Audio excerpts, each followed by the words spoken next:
I've got the top 10 hottest pickups of the week in fantasy basketball coming up next on Beat the Odds. Don't go anywhere. Hello, sports fans, and welcome back to another episode of Beat the Odds. We're going to go over the top 10 hottest pickups ahead of Week 2 in fantasy basketball. If you like the sound of that, be sure to like this video, subscribe to the channel, and ring that notification bell so that way you don't miss an episode. You can also now follow me on TikTok. Now, I want to thank my community for casting 526 total votes, which helped me create this list. Did you miss your chance to vote?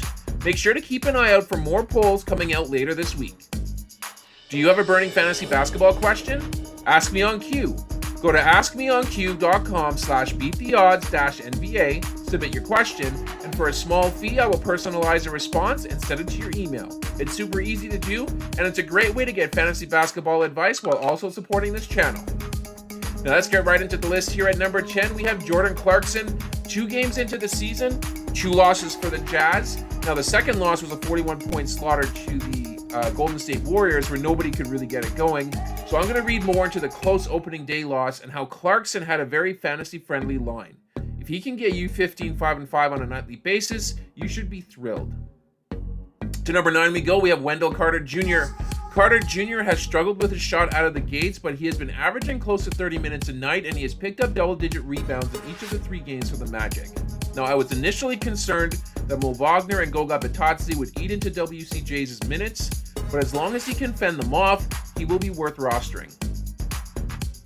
Moving on to number 8, we have Santi Alama. I'm quite pleased with Aldama's production in his last game. With the return of Triple J, Santi returned to the bench, but he had his second most minutes, finishing with a team-high 22 points with 4 3-pointers, 7 rebounds, and 5 assists. Jackson Jr. is going to ramp up and receive more minutes down the road, but Santi Alama still remains a safe bet. Moving on to number 7, we have Julian Shan. Champagny has entered the starting lineup, and he's looked good in his first couple of games. As the season goes on and Evan Vassell returns back to the fold, I fear that Champagny's role will diminish and will likely then be a popular drop candidate. Bring him out there for the 4 games this week, and then we'll cross that bridge when it happens. Moving on to number 6, we have Christian Bron. I was curious to see who was going to fill the hole that KCP left behind in Denver. I thought it might be Julian Strother with how well he performed in the preseason, but it seems like it's going to be Christian Bron's role to lose. The biggest takeaway for me is that he posted 34 minutes in the starting lineup in a close game, and that raises his floor significantly. Let's go to number 5. We have Grady Dick.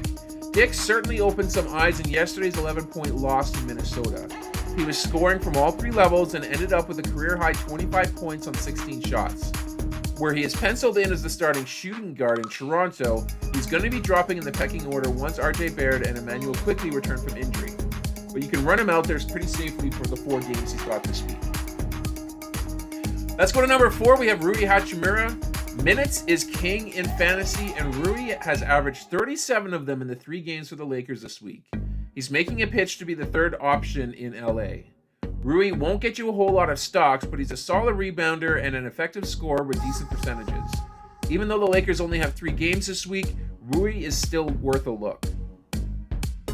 To number 3 we go. We have Trey Mann.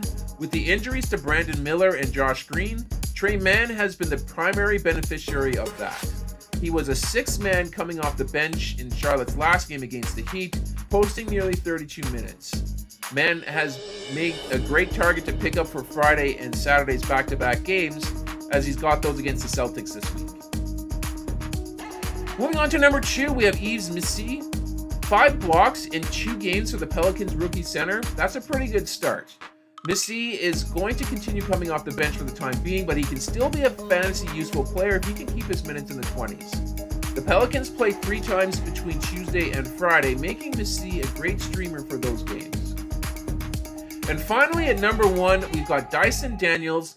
If you have yet to do so, go and check to see if Dyson Daniels is still available on your waiver wire. I certainly did that. Daniels made up 36% of the total votes for this week, speaking to how buzzy a player that he's been over the last 7 days. His 10 stocks in the first 2 games of the season aren't a fluke. Daniels should be amongst the league leaders in steals this season.